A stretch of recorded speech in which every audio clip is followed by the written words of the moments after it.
Curious, Jake, do you have some type of blue your locations? Obviously, this might be dependent on size, but do you have a target for, hey, we want to have max 5 team members at this location? Or is there any type of blueprint around how many staff? Yeah, so just like you guys pointed out, in identifying what you actually need. So the the culture is a big one. The hard part with the culture piece is when you have multiple locations as you grow, Mhm. Mm. who's establishing the culture? Yep. And that's a big one that we, as we grew, that we have to, because we've invested a lot in the culture. We have a chief cultural officer, Super Bowl champion Ben Utek is our Mhm. actual chief cultural officer. And we've created our 7 pillars around that. And so culture is a big one. But how does it get integrated in the gym? How does it get executed on? When the owner isn't in the gym, or when the manager might not be focused on it. As we grew, that was one of our big things to try to shore up and continue to perfect, and we're Yeah. always working on it. But I totally agree on the other 2 points. But yeah, so you question of that, so we're identifying a head coach that's going to be a leader in the gym. That's a full-time job. And really, when we're rolling out a new location, we're trying to get that to up to 300 to get started. So Mhm. whether Mm. it's the members, team members, a combination, and really get going with that. So I don't know if that answers your question. Sure. Well, I mean, I guess that's like the membership base. Hey, we're looking for 300 people. How many staff are supporting? oh, staff wise, yeah, okay. Yeah. So yeah, you're looking for that head coach. So you build off of that head coach, and then you're going to we're looking for a couple assistant coaches to start. And those are more part-time roles because those might be younger kids, they might be college kids. That head coach could be a college kid too, but somebody who's invested in or sees the future of this role. Mm. To your point, is there a career here? And then you're looking for that weekend staff. So we're looking at the manager for the weekend or assistant manager, things like that. So you have that ownership piece, like you were speaking of, somebody who can take ownership based off of their compensation, things like that, that wants to provide that experience, the positive, good experience on the weekends as well. Because ninjas don't think it's that important to have birthday parties, but it is important when it comes to the business because Yeah. that's a way to have kids come into the gym. Yep. Now your team kids, they don't give a crap about the birthday parties because it just takes up time for them to train. But so that they're not pro birthday party options, the older kids. But so we're always looking for that head coach. That's that full-time role because they're gonna be the ones that are implementing these things and coaching up other coaches and setting the culture, things like that. And then so really for us it's anywhere from 5 to 8 staff to really, Run a single location. yeah, Yeah. yeah. And that's depending on the enrollment size, I assume, or is it? Yep, totally. And the commitment on the weekends because some of your, unlike when I originally started, when we're doing back-to-back parties and I do 5 in a row, we don't expect that of staff nowadays because it's pretty Yeah. daunting. It's But grueling. Yeah. yeah, so we split those shifts and it provides a better experience too. So you might have a handful more of part-timers that just want to do parties because they're good tips and they can make a couple $100 in an afternoon and they count on that once a week and they're good. But on average, we're looking at 6 to 8 to operate efficiently. So, Jake, what have you found is the best way, if you could give like a piece of advice or a tip on growing and keeping your culture consistent? You're talking about that being a big one and kind of policing that. What have you found is your best tool to keep that in check? The more like the question of how do you keep your brand standards? Mm-hmm. Yeah, Yeah. that's a He's moving like, we're figuring target. that one out Yeah, still. yeah, like that's a Uh, if somebody has the answer for that, I'm all ears. No, that's going back to your team and the accountability factor. And I think you talked about some of it's that getting the leadership from the staff that you have.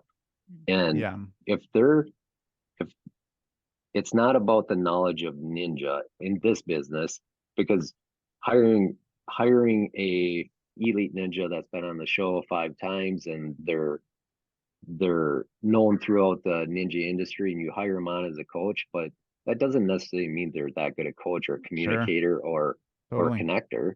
Mhm. They might just be an arrogant prick. Yep. You don't know, but they could be a good coach, but it doesn't It's anyone's equate. guess. Yeah. Yeah. And so going back to it, it's having the team that has the same goals as you as a company or as an individual and believes in the actual culture and or lives that style of culture. Now we're not asking for people to be perfect, but keeping the brand standards as we grow, that's always something we're looking at, because it's, you open another location, now you have 5 to 8 plus the owners that of people, call it 10 more people that have to fall in that culture piece, and they have to fall in line of this is how it's done. And then you show up at their location and they got, off brand logo, they got off brand, so it's, oh god, it's these little things. So as you grow, and Mhm. that's part of the growing pain. So with that said, it's really bringing on the team members that have some of that experience or bring value to be able to help manage those things. So it's really back to the team, Yeah. but it goes back to also having tight systems. If you don't Yeah. have the systems in the playbook, and you guys know this based off of what you guys are doing too, is just don't deviate from it and you can be successful. Mhm. It sounds like you're setting up the expectation of these are the people that are going to be cultural fits. The number one best way to protect your culture is to be very picky on and selective of who gets into it. Hmm. Yeah, sometimes you miss, but Yeah, that, sure. Sure. Yeah. So something that we would do is we would very clear, defined, we would call them core values. So it's, okay, this is what the business is built on, and everything needs to ooze from these core values. And we would just straight up bring it up in the interview of going through each one by one. One of our core values was like, do the daily reps. What does do the daily reps mean to you? And based off of the answer that they're going to give you off of that, just, hey, this is how I interpret this core value, is a very clear way to be like, yes, this person could be a fit, or no, they can't. So it's like even bringing it to the very beginning of the relationship in that interview process of, these are our brand guidelines. These are the core values. Can you identify with these? Can you embody these? And if they can't, then they don't get past that interview process, right? And there's that protection of the culture. yes. And a couple tips to really see what people's brand and their values are is you can simply look at their social media. Mm, Mm. And that's, Yeah, if for you're sure. hiring, that's the easiest one to get a referral or a true snapshot Yeah. um of. And that's just a little tip for people. Like, it's a simple one that people overlook. It's just go look at their social media and see what their lifestyle's like. especially And with coaching kids, of we're putting these in front of the youth, and what kind of example do you want in front of that youth? And people are going to show that. Yeah. absolutely, there was one today, specifically today. Somebody responded to one of the ads for hire for a coach, and my office admin had texted the profile picture to me and my partner, and I was in another meeting, and I just was like, "Oh my god!" And that was like on his home page of his Facebook, and Katie's what? I'm like, I can't even show you this. I'm not even comfortable showing you. It was so bad. I'm like, Yeah. who does that? Like, why would you Yeah. put that? So it's, we don't even need to entertain to interview. So that would be a tip. Just look at their social media whenever Uh, you're looking to hire. maybe some time, right? This is get them qualify them out right away. Yeah. And I would say that in terms of like how you run the culture is giving autonomy to them of if they can't show an intrinsic motivation to shape their own character in a fashion that demonstrates core values that are desirable, then right away, okay, hey man, this isn't going to work. I Yeah. think that's the one thing that I've seen a lot of owners do is they'll make a bad decision in bringing somebody onto the team, and it's they ride that bad boy into the ground. They ride that missile right into the ground instead of being able to recognize early on the warning signs and the red flags and just saying, hey, man, this is why we have a 90-day probationary period. Because I tell people all the time, it's like, You can be anybody you want on a resume, and you can be anybody you want in a couple of interviews, but it's really hard to fake it for 90 days. And so if they're in there and you start to see that person that was presented to you revealing something underneath, and you're giving them the autonomy, you're not pointing these things out to them. You're looking for people who can come in, get with the system, and start to print themselves. I say that's the sign of a healthy culture, is it's reproducing itself, Self-replicate. right? Yeah, it's a self-replicating culture. And it's, if you see someone coming in and they're replicating a culture that you don't want replicated, you know right away that they're not going to be a fit for the team. And that's why you have a probationary period, is so that you can let those people know, look, this is just to make sure that the person I hired is who I think they are, right? And then No, having expectations. you absolutely spot on. And I want people to understand, one of the main things that I need to work on is managing or being able to manage people. And that's not a natural thing for me. I'm pretty low tolerance for certain things, but I identify that. So you try to put people in a position that can pick up on your weaknesses. I'm always trying to work on it, but Yeah. you don't have to be able to do it all. And No. you hit on it exactly. You're not going to hit on every hire. You're not going to hit on, it's just like any other relationship. You've probably had more than one girlfriend or more than one boyfriend. It's not always going to work out, but what do you do then? And Mhm. from a business standpoint, it's putting in these systems like the 30-day or the 90-day review. And then, hey, these are some things we need you to work on. These are the things that you're doing great at. Is this something you're willing to do? And you read them, and if it's not, then you can part ways or whatever. But if most of the time you've gotten to the point where it's somebody who's, yeah, okay, I can work on that. I understand. But being a good manager, managing people that's a tough one. Yeah, it's tricky. I Yeah, it's have very a tricky question because for it's you people. around that, based around like the protecting the culture, making sure that we're aligning with brand guidelines. You even said it yourself of, I'm trying to find people that have the good people skills, right? Because maybe that's a weakness of mine. But when you're talking about leadership positions, right? Your program directors, your head coaches, right? That's what you identified. Are you promoting within for these positions, or are you outside hiring for these positions? Great question. Yeah. So luckily, a lot of our established gyms, we've had the kids grow up into teenagers and the teenagers and young adults, and we bring them on that way. There you go. That is Yeah. the best way to do it. That's not necessarily how you can do it in a new market, though, or in a new area if you're opening a new gym. And this is for any business, but that there is an established, especially in Ninja Gym. Like, I guess if you're opening a pizza shop somewhere, that's a little more common. But you're opening an Ninja Gym in a new market, you're basically probably starting from scratch. And that's for us, when we open a market, we are anticipating bringing somebody that is capable from one of our established gyms. They're going to move up and go into that market. So we're going to bring that experience there to set that culture. Yeah, propagate the culture and for build you. and build it that way. But we've done it from outside into bringing somebody outside and bringing them in. But that you're looking for a higher level person or somebody with experience that understands the importance of the business side and the relationship side and the ninja side. But really, it's 50-50, honestly, bringing hiring within and then bringing outside talent in. Yeah. Just because of the demands. Like, you would probably prefer to be 100% internal promotions, but absolutely, yeah. No doubt about it. That's just not doable with the demand for what's in the market with how many people you need. And you hit on it earlier. When you're hiring part-timers, there's not a ton of investment or buy-in from them unless you're paying them a lot. But even then, they're still not.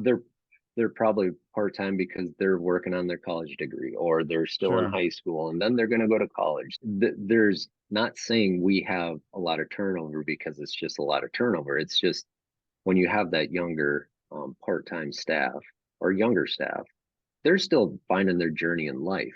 Totally. And that's part of what our culture is talking about. And this is what I hammer on with our staff and new staff. And when we're training is you're going to learn things in our company, in this gym, from a culture, from operations, from a business side, from a relationship side, that you can use wherever you go.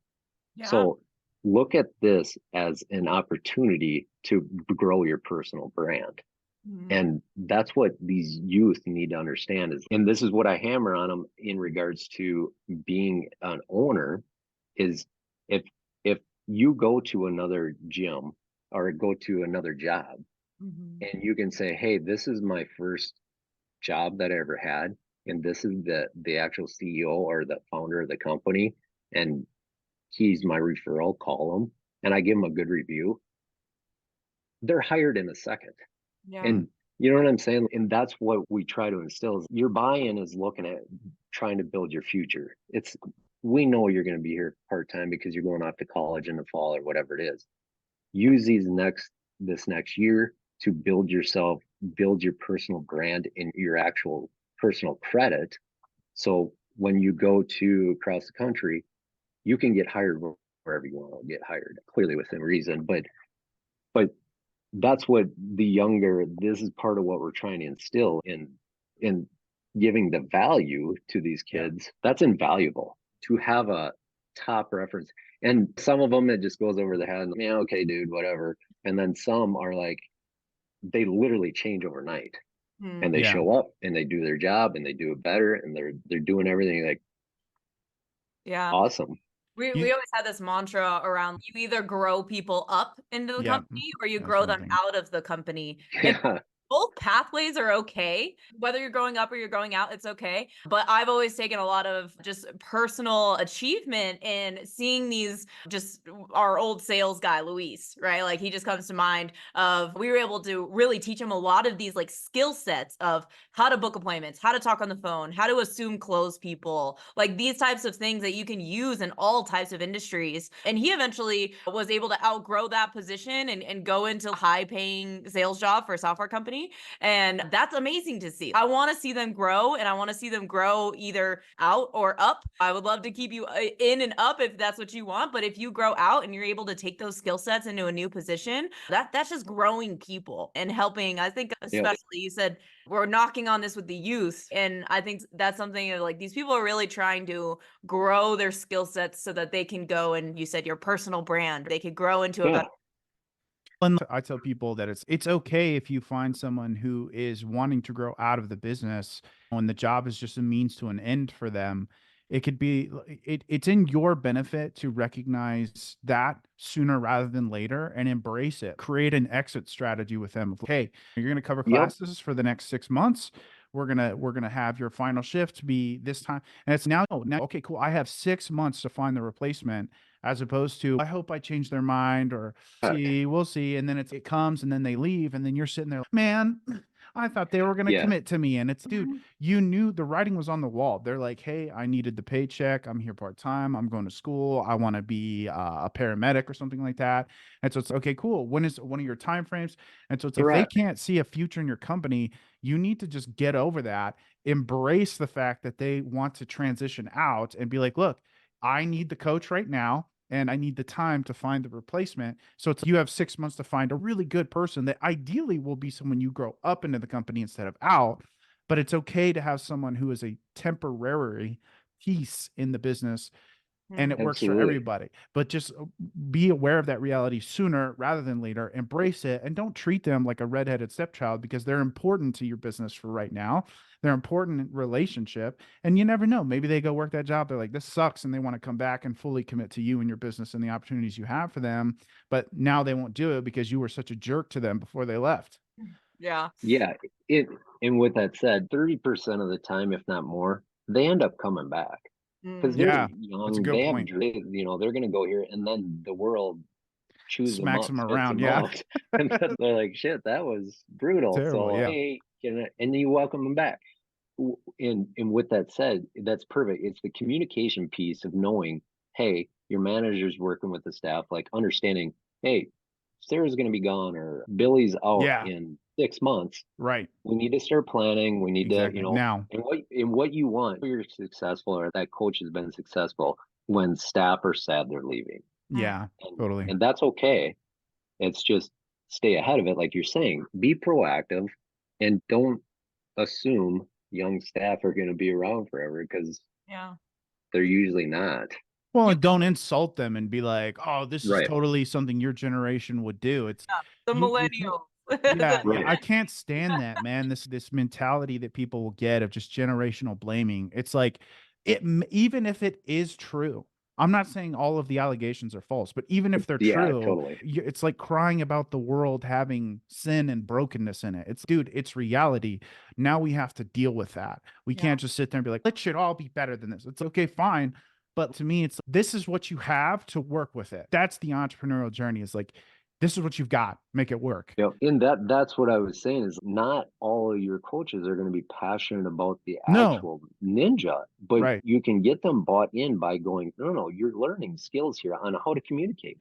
Like one of our staff, she was going to be a teacher, and I specifically said, do you think being a better communicator is going to help you in your teaching? She's, oh yeah.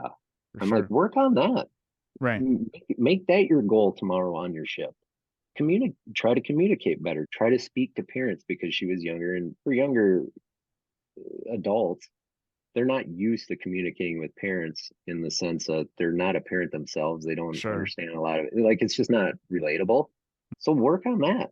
And she ran with it. And that's what made her more effective in the gym rather than going, well, you should really be more passionate about ninja. And that helps. But if that truly, they already know in 6 months they're going back to school and they're working on something else, get them to work on skills that'll help you in the gym, that'll help your business and help them. Yeah, So I that would think be my advice. And I think that's a fantastic advice from the standpoint of look, people are just naturally selfish. They're naturally in it for them. And if you can take their selfish desire and tie it to Right. something they're working on within the business, so Yeah. now Plan for that.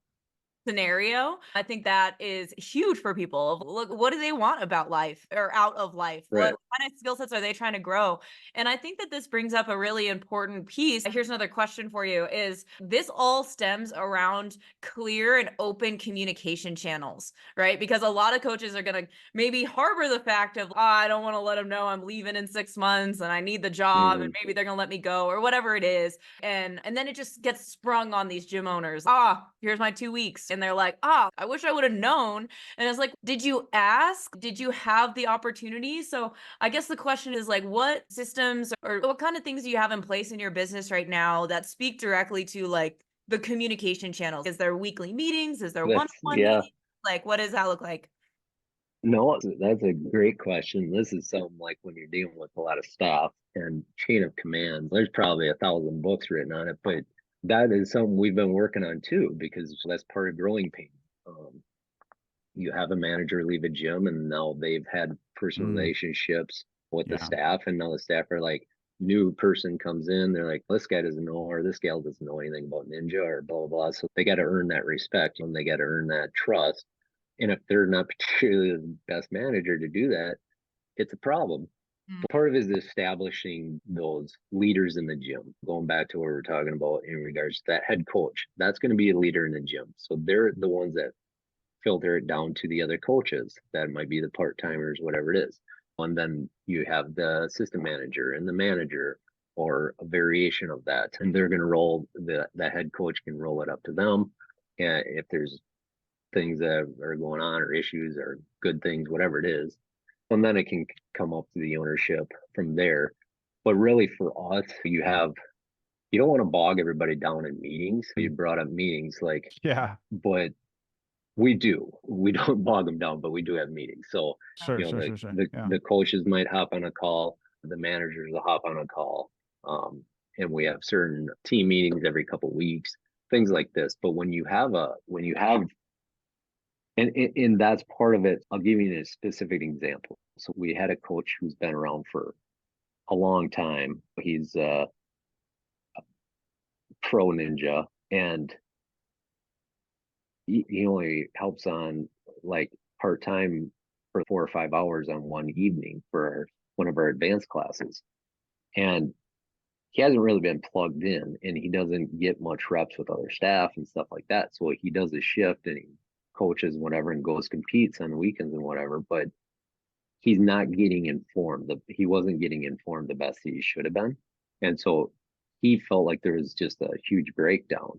mm, And part of that is how do you communicate and make sure you're communicating with the part timers that have limited shifts and might not be seeing the emails or looking at the emails. Yeah. So, and that's another thing when you have some of these younger staff, or they don't look at emails and stuff. So they're not looking at a newsletter or whatever. Yeah. So you have to leave these notes on the desk, or you have to text them during the shift or before their shift. Hey, FY, here's da da da. It's going back to the communication piece, and that's the manager portion of it. Actively managing every day or every week and making sure you're at least getting the information and the open lines of communication with not only the staff that roll up to you, but all of the staff, and don't think you're above it or below it. Because I'll talk to anybody in the gym, but that leads to problems too, because then Yes, they're it like, well, does. Yeah. then they're like, Jake said we can do Yeah. this. And Leap like, in the whoa, chain of that, command. yeah, Yeah. yeah. It's Leap like, in- yeah. not necessarily say that, but Yeah. so, but that's part of what I've had to learn to do better is not disrupt that chain of command, because I'm a pretty personal guy and I walk through the gym and say hi to everybody and talk whatever. And some of them don't even know who I am, or they're like, hey, when that guy start or whatever. But yeah, but so these are things that I've had to learn too, is I can't be overstepping or going in between my manager and then making it messier for them as the owner. And so that's going back to part of what you're saying, is implementing these systems so there is a clear chain of command. Yeah. But for us, really, it's a couple meetings a month so everybody's informed, and you have to be strict with that so it does happen. It's just the execution factor. Yeah, Sure. absolutely. This has been such an insightful conversation. I have one last question for you. You had discussed, I was in business 20 years before this, and somebody watch this video and be like, Jake, you just had a line out the door. Day one was like overnight success. And that's just not the reality, No. right? It's years of failing. It's years of doing these other businesses to bring this knowledge forwards into what you've done. I guess the question is, if there was somebody brand new starting a ninja gym, thinking they're going to hit it and be an overnight success or whatever, like what piece of advice would you give them going into opening their first gym?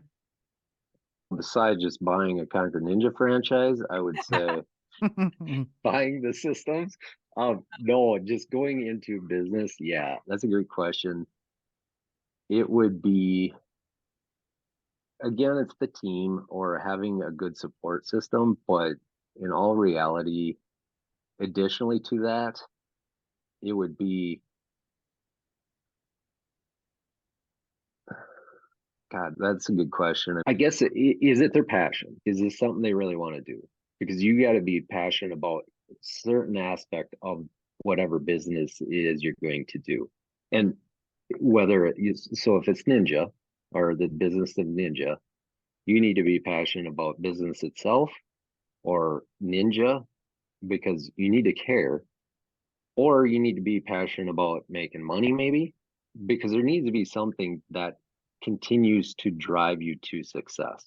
Because there's going to be times where you're like, this is not what I expected, and you're going to have to grind harder. And sometimes it's way easier than you expected, like when I showed up and there's a line out the door. Yeah. But that was one time out of 1,000 weekends that I worked to make more of myself. Yeah. I put in just as much time. I just got that one paid off really well, Sure. where I grinded on others. But Yeah. honestly, it would be the passion of it. And if you don't have the passion, you'll probably quit too soon. Mm. And it takes time. Yeah. So that would be my main advice is, and this is the reason why I bring that up, because this is what I'm talking about with my kids. Because my son's first year in college, and my daughter she'll be graduating in 2 years from high school. And it's the path now for the kids, got to go to college. All right, that's the way it's been the last 20 years or whatever. But I'm like, why do you want to? Like, Yeah. what is it that you want to do? And identify Psychology. that. And if you're not passionate about a certain thing, so find your passion. And that's the beauty of today. I feel like it's much easier today to actually capitalize or make a living off your passion if you really identify what it is. Yeah, totally. But it's easier to say when I'm a middle-aged man and I already know what I'm interested in. But when you're 18, they half of them don't know. They don't. They're just Half of because them I don't did. know because half of them aren't looking. Yeah. But with that said, I knew exactly. They're not looking. They're just being Yeah. guided. This goes into they're being guided. Who's giving you this advice? Yeah. What have they done? And this is what I tell my son because he throws it back in my face sometimes too. Is I tell him like, no, I'm not telling you because I did this and was successful. I'm telling you this because I failed at it. Mm. So you can learn from your failures, and I'm telling you how not to fail. Yeah. Yeah. So And maybe fail and overcome that, right? It's like how to fail. exactly, Failure is always going to be a piece of it. learn from my mistakes. Yeah, yeah. Let's end with this. So, what is the future of Conquer? Where do you want to take it? What's the big grand vision? Like, where do we want to end up at? Yeah, thanks. Yeah, so we're focused on growing the franchise locations throughout the United States now. We're in 3, 4 states now. We'll be opening up. We'll be headed to Texas here this winter yet. But yeah, it's growing our franchise locations. We're at this spitballing like 14 and growing. By the end of 2024, hoping to be close to 20 and just growing from there. So Epic. Thank you, Jake, for sharing your insights, being so open. And we're super excited to continue to bring these types of stories to the forefront of business owners and ninja athletes and obstacle designers, all these people who encompass this ninja industry, and allowing you to have a platform to tell your story and share the insights that you've learned with the rest of the industry.